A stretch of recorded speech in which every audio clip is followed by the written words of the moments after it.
Agora são 7h55. Vamos falar aqui sobre a política brasileira. Bom, a gente tem muitos dias, né, que o Intercept Brasil, juntamente com a Folha de São Paulo, Reinaldo Azevedo, até Veja, publicando aí informações, bastidores da Operação Lava Jato.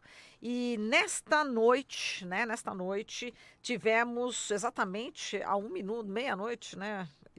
0 hora, 1 minuto, o The Intercept já divulga uma nova reportagem sobre a Operação Lava Jato e dizendo o seguinte, que os movimentos, né, Vem Pra Rua, Instituto Moody, serviram de laranjas para ações de pressão política da Lava Jato. E a gente convidou aqui o Paulo Nicoli Ramires, sociólogo, professor da Fundação, professor na Fundação Escola de Sociologia e Política de São Paulo e também na Faculdade de Engenharia Industrial na FEI. Ele que vai falar conosco agora para fazer uma análise política, né, do que está acontecendo aqui no Brasil. Oi, Paulo Nicoli, bom dia, é um prazer falar com você. Bom dia, Marilu. Bom dia a todos os ouvintes e Bom, nos telespectadores também, né? Exatamente, pela TVT, YouTube. Agora, Nicole, a gente quase não está dando conta de acompanhar, né, a Vaza Jato, que são muitas as reportagens e agora de madrugada saindo. Não sei se eu te pego de surpresa também, né, em relação a essa informação. Não sei se deu tempo já de você ler essa reportagem, né, onde o Deltan Dallagnol, né, pede para pressionar, enfim, o STF via essas organizações, não é isso? Está aqui, inclusive, o Eduardo Quirino já mostrando para a gente. Vou te pedir para ser laranja em outra coisa, né? Deltan e Lava Jato usaram o Vem Pra Rua, Instituto Moody também, para fazer pressão junto ao Supremo Tribunal Federal. Bom, de qualquer forma, como é que você analisou também essa reportagem? Deu tempo de você ler um pouco aí, ô Nicole? Deu sim, a produção Olha logo lá. cedo me enviou a, A a Ana produção Carrara já mostrando. Não, Nicole, mais uma bomba aqui, né? Agora, enfim, é mais algo a ser comentado, né? exatamente. A gente vai ter sob o ponto de vista jurídico, né? Daqui a pouquinho também com o Pedro Serrano, mas agora a gente quer também a sua opinião, né, política sobre mais esse fato. A gente vai destrinchando aqui o Glauco e eu, mas de maneira geral, como é que você viu, né, esse uso, né, desses movimentos para bancar, né, para fazer o que eles queriam ali, o Deltan Dallagnol na Lava Jato. Bom, mais uma vez, o que fica demonstrado é como a Lava Jato joga conforme a torcida, né? A gente já tinha visto em outro vazamento toda uma comemoração, né, o estilo de estádio futebol, né, do Dallagnol comemorando um juiz ao seu lado, se eu não me engano era o Fux, se eu não estou enganado, né, enfim. Mas vejam que nesse caso específico, né, do vazamento de hoje, a gente tem que parar para pensar que não é o papel do Ministério Público se articular com movimentos sociais, né? Então é necessário que todo o poder judiciário, inclusive o Ministério Público, mantenha um certo distanciamento com grupos sociais a fim de poder julgar com isenção, enfim, qualquer ato ilícito. E então o grupo da Lava Jato, né, agia como um instrumento de pressão sobre outros grupos para que estes, por sua vez, pressionassem os próprios meios de comunicação e outros grupos da sociedade a fim de que houvesse pessoas colocadas a dedo, né, dentro da Procuradoria-Geral da República, né? A gente viu também agora nesse último vazamento.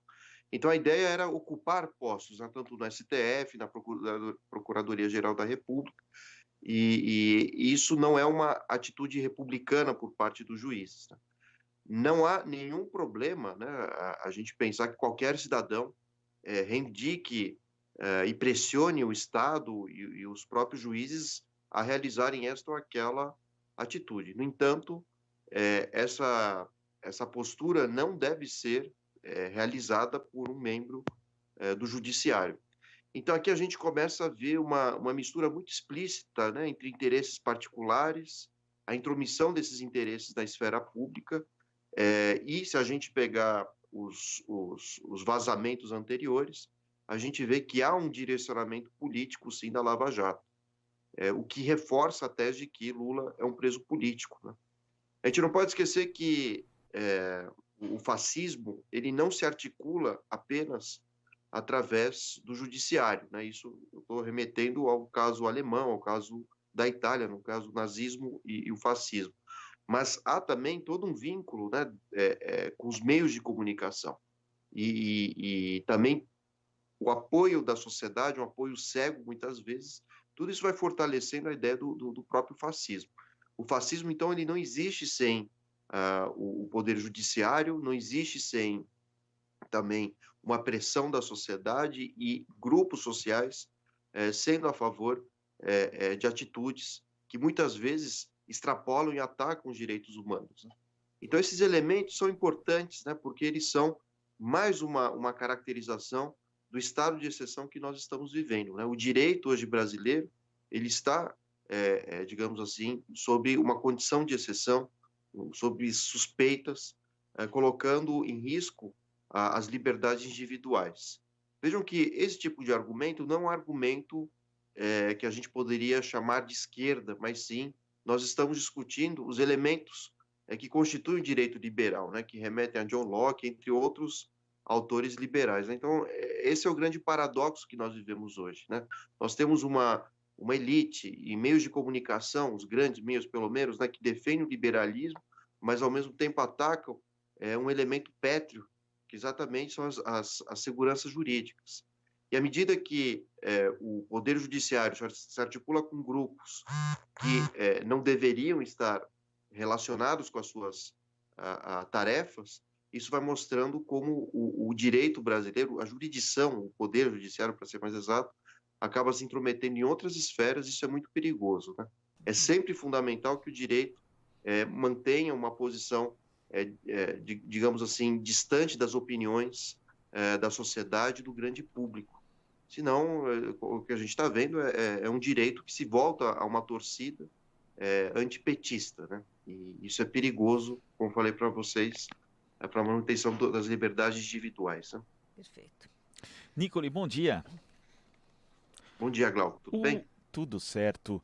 A gente tem, você mencionou a questão, né, da forma dos procuradores se posicionarem politicamente, e a gente leu aqui mais cedo, a gente até aproveita para quem, né, para o ouvinte, o telespectador também que acompanha a gente, saber que o Código de Ética e de Conduta do Ministério Público da União, que foi assinado pelo próprio Rodrigo Janot, um aliado da Lava Jato, diz que é compromisso de conduta ética dos procuradores atuar com imparcialidade no desempenho das atribuições funcionais, não permitindo que convicções de ordem político-partidária, religiosa ou ideológica afetem sua isenção.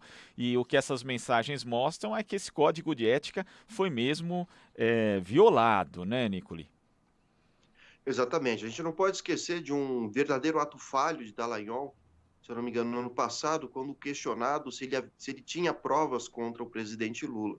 E a resposta dele é que ele tinha mais convicções do que provas. E essas convicções, a gente não pode esquecer disso, até mesmo dentro de uma visão weberiana, né? Ele usava o conceito de ética da convicção exatamente como sinônimo de responsabilidade política, como uma visão inconsequente a respeito, inclusive, do direito. Então, nesse caso, o que a gente vê com esse novo vazamento é mais uma mancha, né, em relação à Lava Jato. E o que a gente tem que se questionar agora é que aqueles que se mantêm a favor dessa investigação, no caso da Lava Jato, não estão agindo mais em favor do liberalismo, em favor dos direitos individuais, mas muito mais por posicionamentos passionais e racionais. E isso é perigoso para as instituições democráticas e republicanas. Então, a gente vai ver nesse segundo semestre o STF muito provavelmente se posicionando a respeito das condutas dos juízes, no caso o Moro, o ex-juiz, né, Moro e também o Dallagnol, podendo, inclusive, o Dallagnol ser afastado das investigações, né, da chefia, digamos assim, da mentoria de todas as investigações. Então, como eu disse, é realmente perigoso à medida que o Estado, e no caso o Judiciário, começa a se misturar com a opinião pública. uma vez que a opinião pública muitas vezes pode adotar atitudes anticonstitucionais. Exato, Nicole, você viu aqui que um dos motivos, né, das denúncias aqui da reportagem está dizendo o seguinte, que um dia depois da morte de Teori Zavascki, que era o relator, né, da Operação Lava Jato no Supremo Tribunal Federal, o Deltan já começou a tentar fazer uma campanha contra, pelo menos, alguns nomes, né? Então, por exemplo, Toffoli, Mendes, Lewandowski e Celso de Mello, né? Realmente não tinham aí a simpatia da força-tarefa, né? E eles, inclusive, colocaram o Barroso, né? O Barroso tinha que entrar nessa briga. Ele não tem rabo preso, é uma oportunidade dele mostrar o trabalho dele. Os outros ministros devem ter ciúme dele, porque sabem que ele brilharia, né, na Lava Jato, né? Tem que ser forte e corajoso. Estou apenas aqui lendo um dos trechos, né? Porque justamente o que esses grupos, né, o Vem Pra Rua, o Instituto Mude, ele estava querendo que esses institutos e essas organizações começassem a colocar, né, nas redes sociais, enfim, informações de que o Barroso sim, mas esses nomes que eu acabei de citar não, né, os outros ministros, né, e eles estavam preocupados, né, com essa questão do sorteio, né, e acabou sendo o Fachin, né? E, enfim, essa é uma foi um dos pedidos, né? Foi a utilização do laranja ali no caso, né? E como é que você vê? Imagina agora, né? Eu tô lendo aqui, imagina que constrangedor agora os próprios ministros vendo, né, o que está escancarado, né, na Vaza Jato. É uma situação bastante constrangedora aqui pro Deltan, né? E depois ele fala que Fachin foi coisa de Deus, aí misturando também essa questão da religiosidade, né? Como é que você viu também essa pressão, né? Via essas organizações, né? Para não colocar, enfim, para minar alguns nomes no Supremo Tribunal Federal para a relatoria da Operação Lava Jato. Enfim, o que a gente tem visto é um ataque à soberania do STF, né? Dentro de uma república democrática, a instância máxima do direito é o STF. E, enfim, não questionando aqui, né, a forma como são escolhidos os membros do STF, constitucionalmente, querendo ou não, eles são o órgão máximo judiciário, né? Por que eu estou dizendo isso? Porque, em tese, nenhum poder judiciário inferior deveria ter o poder político, aliás, poder político nenhum, né, mas muito menos para intervir sobre as decisões do próprio STF, né? A crítica do Dallagnol nesse caso, qual que era? Era o fato de que, com a morte do Zavascki, assumiria como relator do processo da Lava Jato, principalmente aqueles que tinham o fórum privilegiado, assumiria um juiz não próximo às arbitrariedades jurídicas realizadas pela própria Lava Jato. E o resultado disso é que os últimos vazamentos, né, que nós estamos vendo, como eu disse, eles têm se caracterizado por uma tentativa de instâncias jurídicas, ou judiciárias, perdão, inferiores, a pressionar o poder máximo, no caso o STF. Então isso mostra um desvio de conduta, uma tentativa de manipulação sobre o direito, e mais do que isso, uma quebra de hierarquia, né? E nós vimos na semana passada o próprio Gilmar Mendes chamando a Lava Jato de organização tabajara. Então vejam que agora nós estamos diante de briga de cachorros grandes, né? Ou se preferirem, de coronéis no judiciário, né? O Dallagnol, né, já representante e filho, né, de grandes latifundiários, Gilmar Mendes também. Então agora a gente tem um problema de concepção política, né? Será que, de fato, instâncias inferiores têm o poder de pressionar não só a sociedade, mas também o próprio judiciário adotar posturas conforme seus próprios interesses políticos? Lógico que não, né? Então, mas o problema é que a Lava Jato extrapolou uma esfera jurídica e atravessou, digamos assim, para uma esfera política. Isso é sempre perigoso ao poder judiciário. A gente não pode esquecer que na Alemanha nazista, na Itália fascista, o poder judiciário desses respectivos países agia de uma maneira arbitrária contra os direitos individuais. Inclusive, os direitos individuais foram suspensos.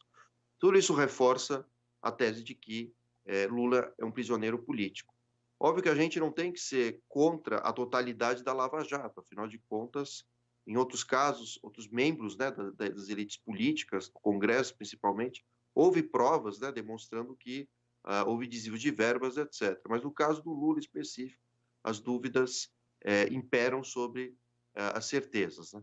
E o próprio Lula, né, se demonstrou, aliás, acabou afirmando algo parecido com o que eu estou dizendo aqui, né? Ele não é contra a Lava Jato, mas especificamente o tipo de processo que foi direcionado contra ele. Então, o que me parece é que a gente precisa, em relação à Lava Jato, uma espécie de auditoria, talvez do CNJ, né, que é o Conselho Nacional Judiciário, e outros instrumentos, né, como a própria OAB, a fim de que a gente consiga separar o joio do trigo dentro dessa operação. Mas o fato é que o processo contra o Lula mostra o empobrecimento do Poder Judiciário. Perfeito. Nicoli, em relação também a um outro ponto que, de fato, a gente vê que a Vaza Jato ela acaba extrapolando aí o campo jurídico, chegando à política e também chegando na questão da comunicação. Bom, isso inclusive era algo, confesso mesmo, o Sérgio Moro já tinha escrito, inclusive em artigo, falando da importância do papel da imprensa, mas a gente vê na prática uma imprensa enviesada, sendo usada e usando também da Lava Jato para fins políticos. Esses episódios, esses vazamentos também não evidenciam o quão pernicioso é a gente ter uma imprensa, uma mídia oligopolizada como existe no Brasil, que é algo que não existe em quase nenhuma outra democracia aí similar à nossa? Exatamente, né? A mídia brasileira, a gente não pode esquecer que os grandes meios de comunicação não têm conselhos editoriais formados pela sociedade civil. Se a gente pegar, por exemplo, uma rede TV como a BBC, de Londres, o conselho é formado por grupos da sociedade civil, pessoas de diferentes matizes políticos, ideológicos, o que caracteriza uma programação e o próprio jornalismo muito mais heterogêneo, permitindo ao espectador ou ouvinte ter acesso às divergências. No caso, o que acontece aqui no Brasil, né? Esses conselhos geralmente são familiares, voltados a interesses econômicos muito peculiares, privados. Então, a grande mídia brasileira, ela pertence a essa articulação política junto com o judiciário e outros movimentos sociais, como Vem Pra Rua, né, que citados na próprio vazamento de hoje. Então, isso mostra também que a nossa mídia, ela, embora com uma certa linguagem imparcial, ela tem posicionamentos parciais, né? Aliás, a escola de Frankfurt, né, Walter Benjamin, etc., estudaram exatamente essa característica da linguagem jornalística, né, que aparenta, por ser muito formal, ter um posicionamento neutro, mas a gente não pode esquecer que não existe neutralidade, né? Assim que a gente diz que há neutralidade, acaba-se de tomar uma posição. Não existe neutralidade nem no judiciário, muito menos na imprensa. Então, esse é o grande mito que é difundido nos meios de comunicação e pelo judiciário, né? Então, no caso da Lava Jato, houve toda uma série de articulações com os grandes meios de comunicação, sobretudo a Veja e a Rede Globo. Hoje a Veja se mostra um pouco arrependida, né? Fazendo alianças com o próprio The Intercept, né? do Glenn. E a Rede Globo, a gente não pode esquecer que durante o auge, digamos assim, da Lava Jato, ela tinha acesso a vazamentos, né, de ligações telefônicas da própria presidenta com o ex-presidente Lula em primeira mão. Então isso vai mostrando toda uma articulação, um conluio político, né, com o objetivo de desgastar a visão que se tem da esquerda e os governos de esquerda, que culmina, por sua vez, na prisão do Lula no ano passado, né? Agora, a gente tinha também na sexta-feira, né, saiu um outro vaza-jato, né, desta vez do El País, mostrando aí, enfim, todo o desentendimento, né, entre membros da Força Tarefa, né, da Operação Lava Jato e também a Raquel Dodge, né, Procuradora-Geral da República. E nos diálogos, né, chegou a um ponto em que o Anderson Lodete, que é o procurador, disse o seguinte, né? Raquel está destruindo o Ministério Público Federal, achincalhando a gente, teria que ser incinerada publicamente, internamente e internacionalmente, né? Desabafou aí o Anderson Lodete em relação também a um problema que tinha também com o Alexandre de Moraes, né, do STF. Bom, o barraco tem nome e sobrenome, Raquel Dodge, e a gente sabe que o mandato dela já está terminando e a gente já tem aqui informações, né, que um dos pretendentes a ocupar o cargo dela seria o Augusto Aras, né? Ele já deu, inclusive, uma entrevista aqui para a Folha de São Paulo e a Folha está publicou nessa madrugada e ele já disse o seguinte: olha só, Nicola, ele já fez um aceno ao presidente Bolsonaro, afirmando estar disposto a montar uma equipe de perfil conservador se for indicado. Né? Então, enfim, como é que você também está vendo agora a saída da Raquel Dodge, né, da Procuradoria-Geral da República, e com um possível membro do Ministério Público que tem aí já um perfil, né, a favor, né, das teses de Bolsonaro? A questão é que o posicionamento da Raquel Dodge foi dúbio em relação à Lava Jato, né?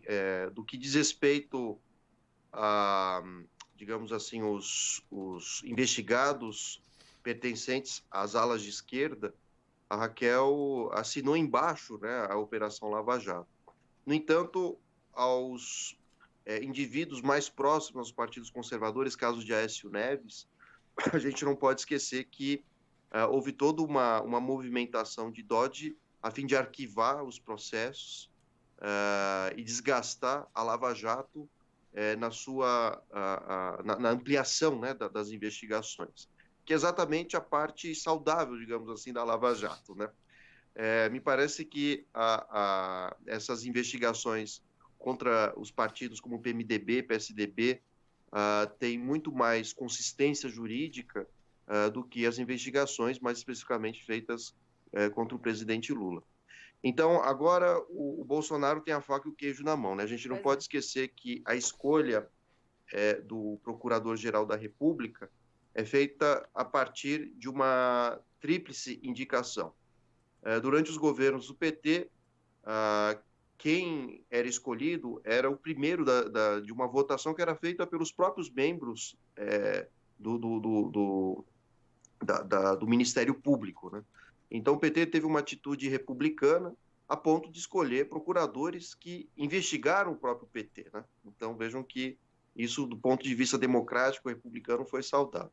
Quando Michel Temer assume a presidência, ele não vai escolher, aliás, ele não escolheu o primeiro colocado, né, a ser indicado, mas a terceira colocada, que no caso era a Dodge, o que é uma atitude um tanto estranha, né? Embora o presidente tenha esse poder de eleger o Ministério, digamos assim, quem preside o Ministério Público Federal, e agora o Bolsonaro aparentemente tende a tomar essa atitude, né? Mais conservador ainda, elegendo um sujeito que se mostra totalmente favorável ao Bolsonaro, ao Moro e às arbitrariedades cometidas pela Lava Jato. Então isso enfraquece ainda mais o Ministério Público, a Procuradoria-Geral da República, e a gente não pode esquecer que, historicamente, nos governos mais conservadores, no caso, inclusive, do FHC, a Procuradoria-Geral da República era adjetivada, apelidada de Engavetadoria-Geral da República, né? Enfim, então, muito provavelmente a gente veja processos direcionados aos opositores de Bolsonaro e, ao mesmo tempo, uma tentativa de proteger aqueles que estão a favor de Bolsonaro em múltiplos casos, não só da Lava Jato, né? Desde investigações fiscais, subornos, enfim, até a questão do meio ambiente entra nessa história. Então vejam que o Bolsonaro, que sempre, durante a campanha e antes dela, atacava o PT por um suposto aparelhamento do Estado, agora quem realiza esse aparelhamento é o próprio governo, através de militares, figuras duvidosas em postos chaves, como os ministérios, no caso do meio ambiente, e o último caso foi o INPE, né? Nós vimos um bate-boca de certa forma, interessante, né, num programa da Globo News, com o ex-presidente do INPE e o atual ministro do Meio Ambiente. Então, tudo isso vai mostrando como o Bolsonaro vai ocupando os cargos estratégicos do Estado através de um posicionamento que é ideológico, né? Lembrando que ideologia não se restringe a um pensamento de esquerda. Ideologia é um mascaramento da realidade.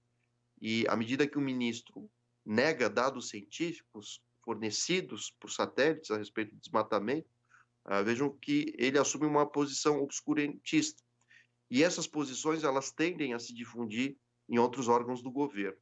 E acho que isso é muito grave para a democracia e para a república. Perfeito. Nicole, a gente agradece aqui toda a sua análise, tem muitas outras coisas para te perguntar, mas de qualquer forma, a gente está dando aí prioridade às informações, né, da Vaza Jato e também esse contexto político do qual o STF está inserido. A gente agradece muito a sua participação e até a próxima. Muito obrigado e abraço a todos os ouvintes. Obrigada. Falamos aqui com o Paulo Nicole Ramires, ele que é sociólogo, professor na Fundação Escola de Sociologia e Política de São Paulo.